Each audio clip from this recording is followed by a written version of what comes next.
Olá, turminha, tudo bem? É um prazer estar aqui novamente. Agora vamos falar de um novo caderno de atividades que chegou para vocês. Não podemos esquecer o nome da escola, a data, o nome da Pro e o seu nome completo. Nossa aula é de português, do programa Aprendendo em Casa da Prefeitura Municipal de Petrolina. Nessa aula, nós vamos estudar sobre história em quadrinhos. É a nossa aula 1, que vai da página 7 até a página 24. Mas você pode ir fazendo com calma na sua casa, tá certo? Você pode dividir essa atividade em até 2 vezes. Você sabe o que são história em quadrinhos? Como o próprio nome já está falando, é uma história que é contada em pequenos quadrinhos.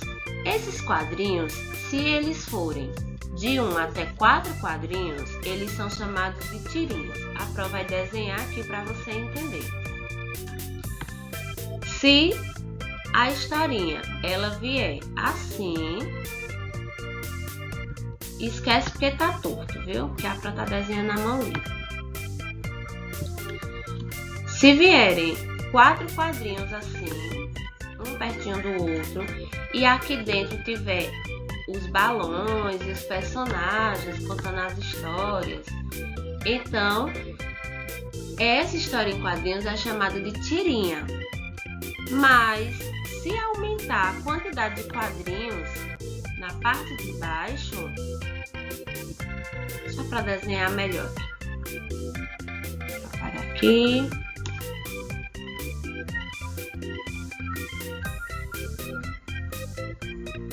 Para você entender melhor.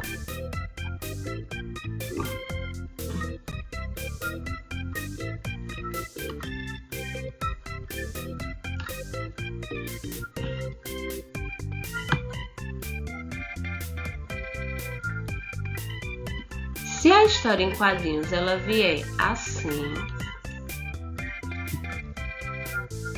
como se fosse em uma grande folha, e os quadrinhos assim, isso a gente costuma ver nos famosos gibis, né? Da Turma da Mônica, e aí vem o da Magali, do Cebolinha, porque as histórias em quadrinhos elas podem ser de personagens específicos ou então de uma turma, como o Maurício de Souza, que é grande escritor da Turma da Mônica.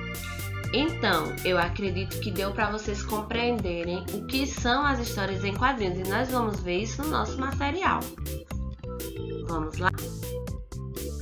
Então, como eu trago aqui para vocês 2 exemplos de história em quadrinhos. E aqui nós temos uma tirinha, né? O Cebolinha. Desculpa, Mônica, foi sem querer. E bem, aí ela diz, deixa pra lá, eu nem senti nada. Aí a Magali diz, ih, amiga, arrasou.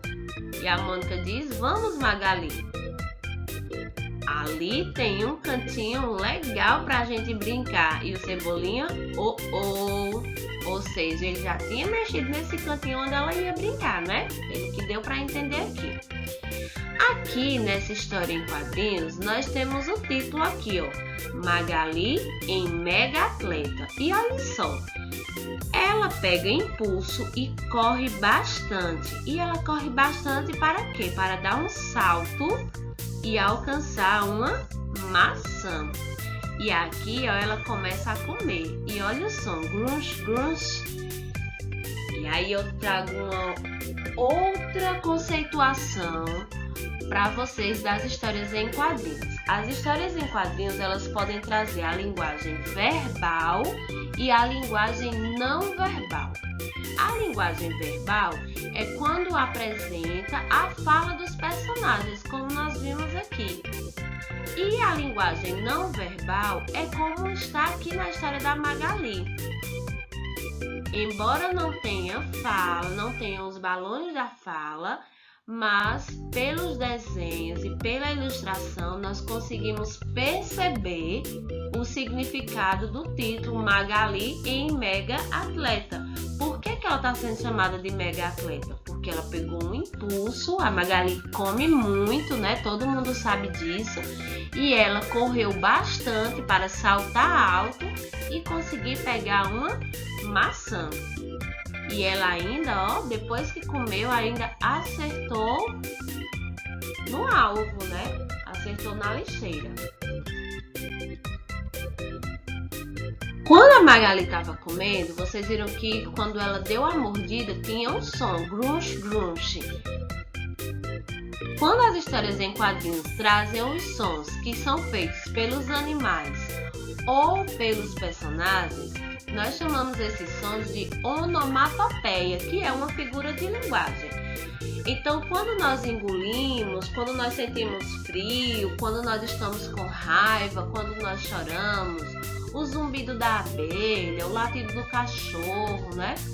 O mugido da vaca, a buzina, né? O som da buzina, da sirene da polícia, das ambulâncias, das caixinhas surpresas. Então, quando se toca um tambor, todos esses sons, eles podem ser expressos, né? Através da fisionomia, do rosto dos personagens e também através do som que é emitido quando acionado esses elementos. Ou os personagens emitem com as suas bocas esses sons, ou os objetos emitem esses sons quando são tocados por pessoas. Agora, prepare o seu material para compreender o assunto e resolver as suas atividades. É isso aí. Vamos lá!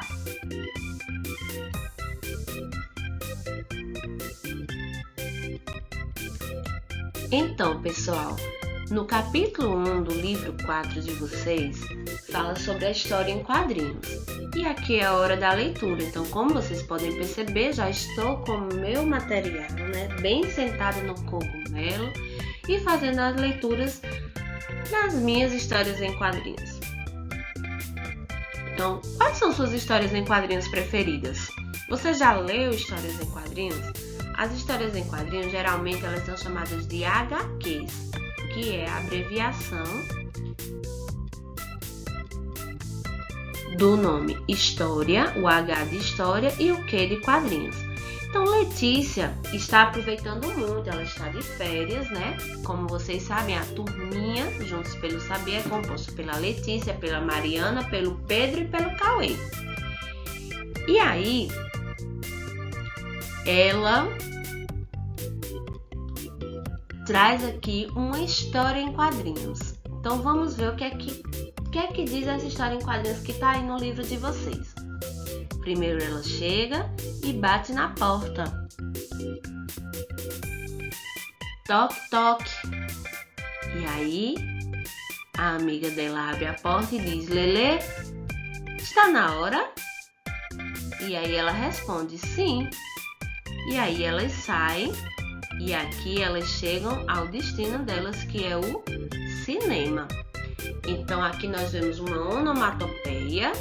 Quando ela bate na porta, está aqui, ó, toque, toque, é o som que se faz quando bate na porta. A Pro vai bater aqui na mesa, ó. Toque, toque.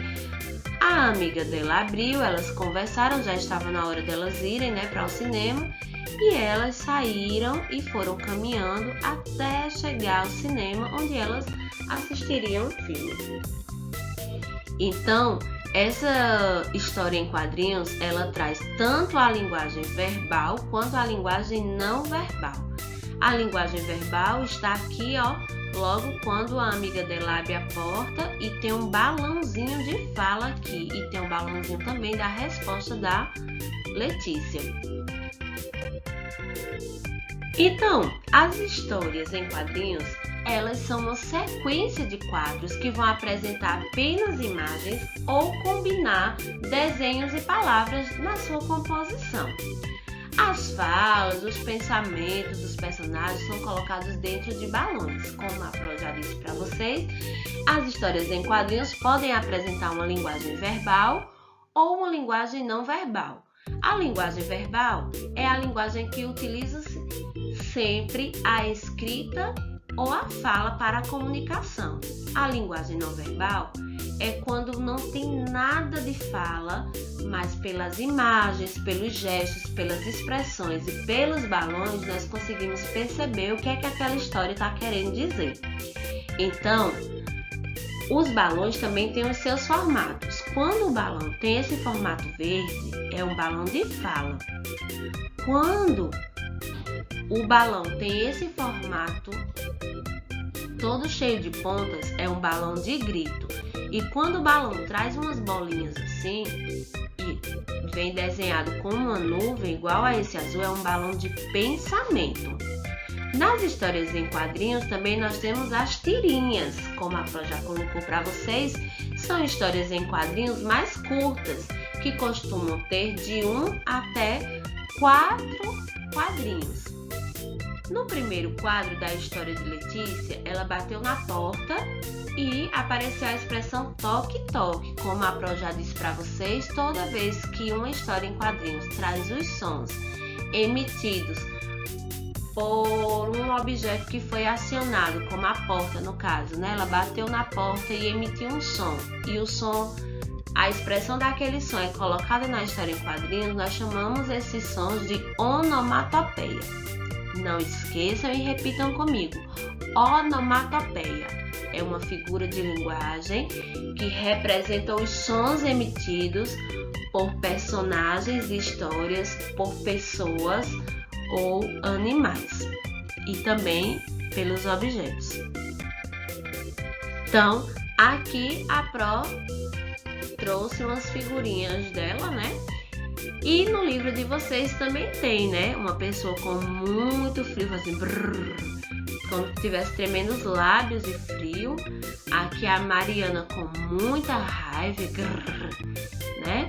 E aqui a Letícia comendo tudo e o Cauê chorando, né? A Letícia fazendo chomp, chomp, chomp. E aqui o Cauê está chorando. E aqui a Pro trouxe as figurinhas dela, né? Para vocês imaginarem. Quando a pessoa chora, geralmente a pessoa faz buá, buá. Quando a pessoa tá com raiva, a pessoa grita, né? Ah! E quando a gente tá sorrindo também, a gente solta sons como se fosse a letra R e a letra S junto, né? Isso. Os risos. Agora vamos para a hora da interpretação. A turma, Juntos pelo Saber, está reunida para a volta às aulas. Todos estão querendo aprender coisas novas, fazer mais amizades, se dedicar aos estudos. E veja só como foi o primeiro dia de aula deles após as férias. Vamos observar e vamos ler a história em quadrinhos. Então, Letícia chegou aqui, ó, viu aqui a escola. E aí ela fala, como é bom voltar às aulas, rever nossos amigos e professores. E aí Mariana diz, nem me fale, eu adoro férias, mas dá uma saudade da escola. E aí ela abraça o material dela. E aí elas dizem assim, ó, a Mariana diz, olha quem veio. E olha só quem tá chegando, o Pedro.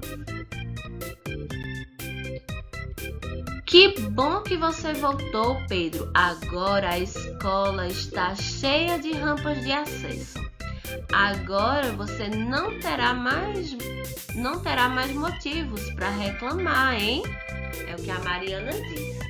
E aí, eles começam aqui, né, a observar a estrutura da escola, viram que agora tem rampas para as pessoas, né, portadoras de deficiência. E aí, ó, surge uma lâmpadazinha aqui, ó, significa que o Cauê teve o quê? Uma ideia. E qual foi a ideia? Tá logo aqui, ó. Eles decidiram subir a rampa junto com o amigo Pedro, né? Será que essas rampas, Essas estruturas de acesso estão por toda parte da escola, hein? Que é importante, né? É importante quando se tem um cadeirante na escola que exista acessibilidade em todos os lugares, em todos os ambientes da escola, que é para ele não sentir dificuldade e não ficar tão dependente dos outros. Vamos ver. Ao longo dos nossos estudos, você conheceu todos os personagens da turminha Juntos pelo Saber, né? A Mariana, a Letícia, o Cauê e o Pedro. Qual foi o personagem dessa turma que você mais gostou? Você gostou mais de quem? Aí você vai colocar a resposta aqui, ó, nessa linha da pergunta 1. Na pergunta 2, diz que Pedro é um personagem dessa turma e ele aparece em vários momentos da história. O que aconteceu com ele lá no 7º quadrinho? Você vai contar os quadrinhos da história na página anterior e vai descobrir que ele conseguiu chegar a vários espaços da escola, mas ele fica impossibilitado de chegar a outros. Ele não conseguiu ir a todos os lugares da escola. Lembre-se do que a prof falou. A acessibilidade ela deve estar em todo o ambiente escolar. Se Pedro não conseguiu chegar em todos os lugares que tinham dentro da escola, as rampas construídas ajudaram Pedro no acesso à escola? Elas não foram suficientes, né, para o acesso dele. Então, elas não ajudaram. Pedro precisou de ajuda e no penúltimo quadrinho, Cauê teve uma ideia para ajudá-lo. Qual é a imagem que está lá dentro do balão para representar a ideia que Cauê teve? Uma lâmpada, isso mesmo. E o que os amigos de Pedro fizeram no último quadrinho? Foi a coisa mais legal que eu achei nessa história em quadrinhos. Eles ajudaram um amigo a chegar à sala de aula empurrando sua cadeira e todos eles foram pela rampa, né? Você acha que Pedro ficou feliz ao chegar à escola? Sim ou não?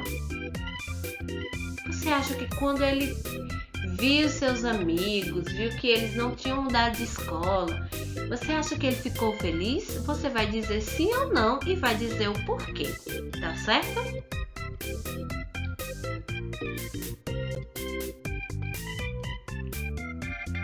A gente percebe que Pedro ficou tão feliz porque o semblante dele demonstrou isso, né, gente?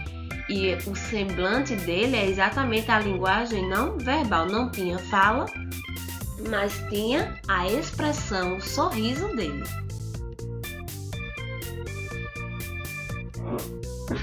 Nos 2 últimos quadrinhos, você entendeu a sequência da história apenas através das imagens? Qual foi a linguagem apenas através das imagens? Qual foi a linguagem utilizada? Foi a linguagem verbal ou linguagem não verbal? Lembre do que a prof falou. Quando traz falas, né, dos personagens, a escrita, é uma linguagem verbal. Quando só tem a expressão dos personagens, é uma linguagem não verbal. Por isso, a resposta é a linguagem não verbal. Então, tchau e até a nossa próxima aula.